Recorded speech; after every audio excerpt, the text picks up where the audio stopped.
Teng tereng tereng tereng teng tereng tereng tereng turun. Ya, Assalamualaikum warahmatullahi wabarakatuh. Yang saya hormati Ibu Indah Aniskurillah dan Bapak Kuat Walyojati selaku dosen pengampu mata kuliah Audit Forensik dan Investigasi, serta teman-teman yang saya cintai dan saya banggakan yang mendengarkan penjelasan saya pada hari ini. Izinkan saya Muhammad Adlan Ardiansyah, NIM 098. Pada hari ini saya akan menjelaskan mengenai kecurangan-kecurangan yang ada pada e-commerce atau biasa kita kenal dengan situs belanja online.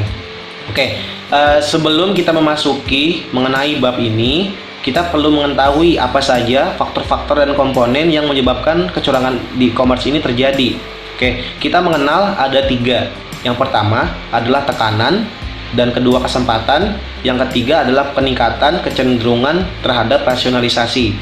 Pada yang pertama, yaitu tekanan, ini terjadi terhadap perusahaan-perusahaan yang mematok target-target yang terlalu tinggi pada karyawan-karyawannya. Inilah yang menyebabkan bagaimana karyawan tersebut sering melakukan tindakan kecurangan dan juga tindak-tindakan yang ilegal yang mereka lakukan untuk memenuhi target-target yang diberikan perusahaan. Kadang target yang diberikan perusahaan ini itu bisa diberikan bonus ataupun sanksi bagi karyawan tersebut, sehingga ini merupakan langkah yang dipegang bagi karyawan untuk bisa melakukan tindakan kecurangan. Yang kedua adalah kesempatan. Kita tahu sendiri bahwa perkembangan di dunia teknologi ini itu sangat pesat dan sangat berkembang. Nah, mengapa hal tersebut terjadi? Itu sudah menjadi faktor-faktor dampak dari era globalisasi ini. Nah, inilah yang menyebabkan bagaimana para pelaku ini melakukan tindakan kecurangan dengan menggunakan celah-celah yang ada pada perusahaan tersebut. Ini disebabkan karena lemahnya sistem pengendalian dan juga sistem keamanan yang dimiliki oleh perusahaan, serta terlalu kompleksnya sistem informasi yang ada di perusahaan tersebut yang menyebabkan pegawai itu tidak dapat melakukan aktivitas pengendaliannya secara maksimal. Yang ketiga yaitu adalah peningkatan kecenderungan rasional. Kita tahu sendiri bahwa di e-commerce ini tidak ada kontak fisik baik dari sisi penjual maupun pembeli. Mengapa? Karena ini merupakan situs belanja online, dan ini menyebabkan bagaimana perusahaan pembeli-pembeli itu baik pembeli maupun penjual itu dapat melakukan tindakan kecurangan tanpa diketahui oleh siapapun. Inilah yang menjadi faktor-faktor terhadap kecurangan yang ada pada e-commerce. Oke, memasuki kecurangan dalam e-commerce ini sendiri, kita mengetahui ada namanya dua klasifikasi atau kita pecah bagi dua dalam kecurangan yang terjadi di e-commerce. Ada yang disebabkan di dalam organisasi dan juga ada yang disebabkan di luar organisasi. Untuk yang di dalam organisasi, kita ada mengenal 5 tindakan yang biasa dilakukan baik dari perusahaan e-commerce atau pelanggan, yaitu adalah pencurian data, rekayasa sosial, terus juga watch trapping, kata sandi, dan juga ada namanya tindakan ilegal lainnya. Yang pertama, kita mengenal adanya yang namanya pencurian data. Nah, pencurian data ini dilakukan karena beberapa oknum ingin menjual data tersebut di situs-situs situs-situs yang ilegal seperti dark web. Kita tahu sendiri seperti ada namanya di kasus kemarin, yaitu kasus Tokopedia, di mana karyawannya itu melakukan tindakan pencurian data account di Tokopedia itu sendiri dan dijual di situs dark web seharga 74 juta atau 5.000 dolar Amerika Serikat. Nah, mengapa banyak terjadi pencurian data? Karena data ini dapat dengan mudah dikonversikan secara kas, yaitu dengan cara dijual di situs-situs tertentu, dan data ini menjadi suatu hal yang menjadi rahasia yang dapat digunakan oknum-oknum tertentu untuk melakukan tindakan-tindakan ilegal lainnya, maupun strategi-strategi yang dilakukan oleh oknum pelaku penjual itu terhadap para pengguna di aplikasi tersebut. Lalu kita ada namanya kata sandi. Kata sandi ini sangat riskan sekali karena kata sandi ini merupakan suatu hal yang dapat menjadi kunci dalam memasuki situs tersebut atau sistem tersebut. Nah, apabila peningkatan sistem keamanan terhadap kata sandi ini tidak dilakukan, maka terjadilah tindakan pencurian atau peretasan ke dalam sistem tersebut. Apabila pihak organisasi atau e-commerce tersebut tidak melakukan sistem keamanan yang baik, maka situs itu atau sistemnya itu dapat dengan mudah untuk diakses atau dibobol. Selanjutnya adalah perkayaan sosial. Kita tahu sendiri bahwa banyak sekali aplikasi-aplikasi dan situs-situs yang dimiliki oleh perusahaan itu banyak yang direkayasa, seperti Facebook. Contoh dalam Facebook ini banyak sekali situs-situs yang mengatasnamakan Facebook, tapi dia merupakan situs yang alias tidak valid atau situs-situs bobol, situs bohongan. Nah, ini dilakukan untuk memancing orang-orang untuk dapat meloginkan ke dalam situs yang palsu ini untuk didapatkan datanya, dan data tersebut bisa dijual atau dikumpulkan untuk bisa mengetahui rahasia-rahasia dari pengguna aplikasi tersebut. Selanjutnya adalah sniffing. Sniffing ini merupakan adalah kegiatan pencatatan, pencurian, dan juga pembobolan data yang dilakukan oleh oknum tertentu untuk melihat informasi mengenai informasi korban, perusahaan, dan segala macam melalui lini jaringan menggunakan aplikasi Wireshark. Nah, sniffing ini digunakan untuk mencuri data-data apa saja yang digunakan dan juga data-data terhadap perusahaan di dalam perusahaan tersebut. Ini merupakan tindakan yang ilegal dan juga sangat berbahaya karena ini meliputi tindakan pencurian yang dilakukan oleh oknum pelaku. Selanjutnya adalah word tracing. Apa sih word tracing itu? Itu adalah mengetahui lokasi dari para pengguna melalui lini jaringan dan juga melakukan upaya pencurian melalui USB sehingga meningkatnya informasi dan memori, dan juga dapat meningkatkan data-data yang ada di dalam perusahaan tersebut untuk dapat dicuri. Ini merupakan salah satu risiko yang sulit untuk dicegah. Nah, setelah kita mengetahui apa saja sih faktor-faktor tersebut dari dalam organisasi, kita menuju ke dalam risiko-risiko yang terjadi di luar organisasi. Nah, risiko yang terjadi di organisasi itu sendiri adalah yang pertama, internet. Kita cukup tahu sendiri perkembangan internet di dunia ini sangatlah berkembang pesat ya, karena internet ini merupakan suatu bagian dari kehidupan kita, mulai dari media sosial, berbelanja, bekerja, dan juga untuk aktivitas-aktivitas lainnya. Dan ini dimanfaatkan oleh orang-orang di luar organisasi tersebut untuk bisa meretas atau mengakses situs dan juga sistem perusahaan secara ilegal atau melalui backdoor atau pintu belakang. Nah, selanjutnya itu adalah virus. Selain internet, virus juga digunakan oleh oknum pelaku untuk melakukan tindakan kecurangan. Nah, virus-virus ini digunakan oleh oknum pelaku untuk meretas, menghancurkan, atau mencuri data-data serta sistem yang ada di perusahaan e-commerce tersebut. Mengapa? Karena virus ini itu dapat menyerang program itu sendiri maupun menyerang komputer yang dia masuki virus ini. Nah, virus ini dilakukan oleh para oknum untuk bisa istilahnya menghancurkan dan juga mencuri data. Jadi ini perlu dilakukan oleh perusahaan, perlu dilakukan pengendalian dan sistem keamanan yang baik untuk perusahaan untuk bisa mengatasi virus-virus ini dapat masuk ke perusahaannya.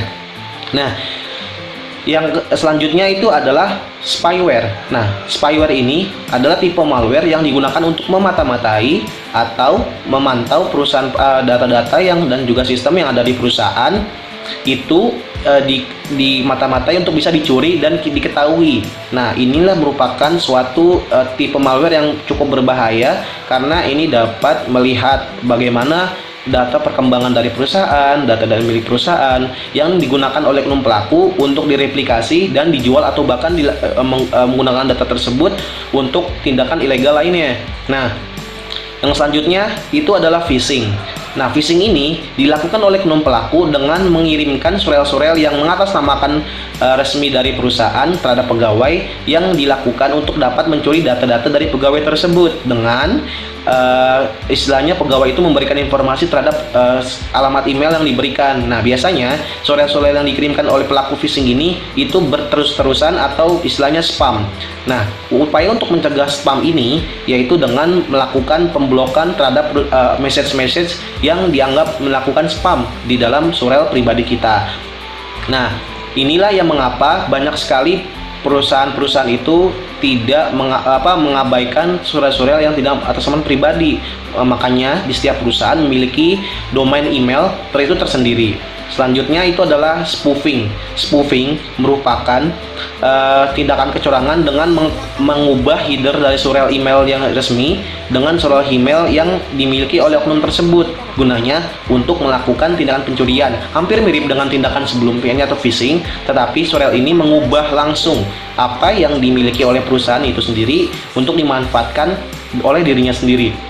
Nah, resiko yang selanjutnya adalah pemalsuan identitas. Kita tahu sendiri bahwa penjualan online itu tidak ada kontak fisik sama sekali dan semuanya itu bersifat online. Nah, biasanya akun-akun yang digunakan oleh pelaku-pelaku kecurangan ini itu menggunakan akun-akun yang anonim atau dipalsukan identitasnya. Nah, bagaimana kita mengetahui apakah akun tersebut tidak valid atau tidak tidak legal ya, atau akun tersebut itu palsu atau tidak? Itu kita dapat melihat bahwa informasi yang ada pada akun tersebut apakah itu valid atau tidak, karena di perusahaan sekarang ini sudah menerapkan validitas terhadap akun tersebut melalui akun tersebut harus menyambung pada menginput nomor NIK KTP atau dokumen-dokumen lainnya yang menganggap bahwa informasi yang ada di dalam akun tersebut itu adalah valid, dan setiap pengguna hanya memiliki satu akun saja. Nah, itu mengapa perlu adanya tindakan OTP atau otoritas one trip message itu sendiri untuk melakukan akses terhadap akun yang asli dimiliki oleh pemakai tersebut. Nah, itulah yang mengapa pemalsuan identitas itu dapat dicegah. Oke, nah risiko yang biasa kita ketahui tadi yang di luar organisasi dalam organisasi itu hanya beberapa risiko yang sudah diidentifikasi saat ini.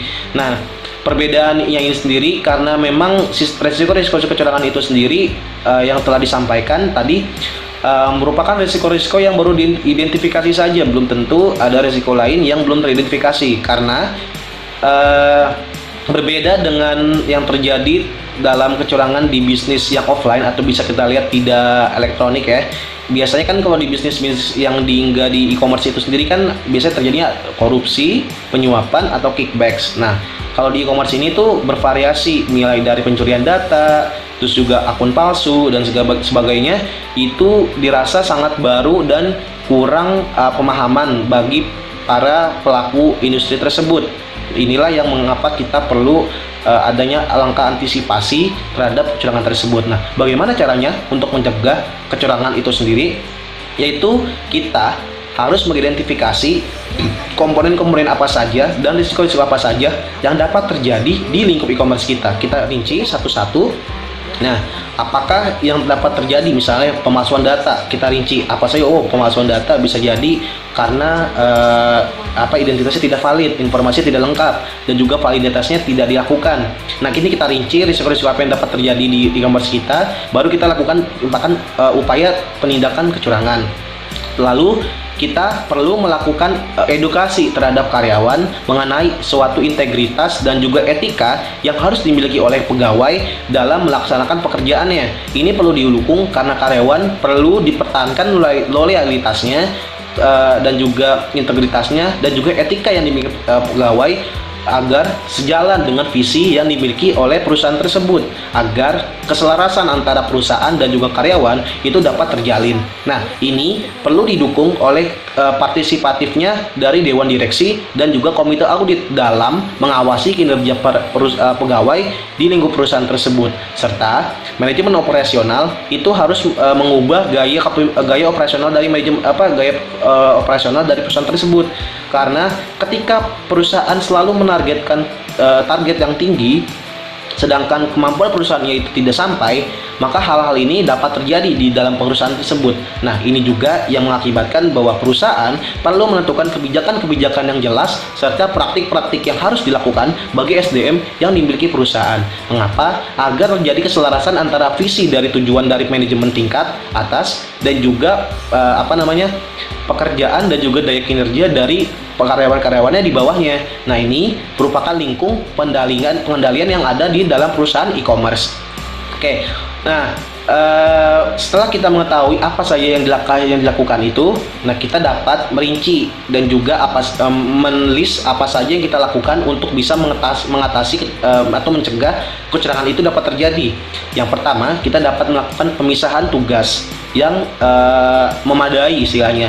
Nah, ketika satu karyawan melakukan pekerjaan ya, itu perlu diawasi. Jangan sampai dia melakukan dua spesifik pekerjaan, seperti dia yang melakukan tugas seperti mengetik dan juga melakukan input data, tapi dia juga yang memvalidasi. Nah, inilah yang perlu kita proteksi agar celah-celah itu tidak terdapat pada karyawan untuk bisa melakukan tindakan kecurangan, dan juga perlu adanya otorisasi mengenai transaksi-transaksi yang dilakukan. Nah, apakah transaksi tersebut benar-benar valid dan juga benar-benar dilakukan oleh orang-orang, akun-akun yang terbukti valid atau benar, sehingga transaksi yang dapat mengandung kecurangan itu dapat dihindari. Dan juga pencatatan dokumen-dokumen itu kita perlu adakan supaya dokumen tersebut tercatat, dan apabila ingin ditelusur kembali itu dapat kita lakukan seperti itu. Nah, untuk mencegah kecurangan melalui aktivitas pengendalian yang saya sebutkan tadi adalah melakukan pemisahan tugas dan segala macam. Nah, itulah mengapa kita perlu adanya hal-hal yang istilahnya membatasi ruang gerak bagi para pelaku kecurangan, baik itu di internal perusahaan maupun di luar perusahaan. Nah, selanjutnya itu merupakan upaya-upaya yang dilakukan kita untuk mencegah kecurangan itu dapat terjadi. Seperti kasus-kasus yang terdapat yang sedang ramai dibicarakan saat ini, itu adalah kasus yang dialami oleh situs Tokopedia. Nah, Tokopedia ini karyawannya melakukan pencurian data di Tokopedia tersebut dan menjualnya ke situs dark web dengan harga 74 juta atau senilai 5.000 dolar Amerika. Nah, inilah yang terjadi apabila sistem keamanan dan juga pengendalian internalnya itu lemah.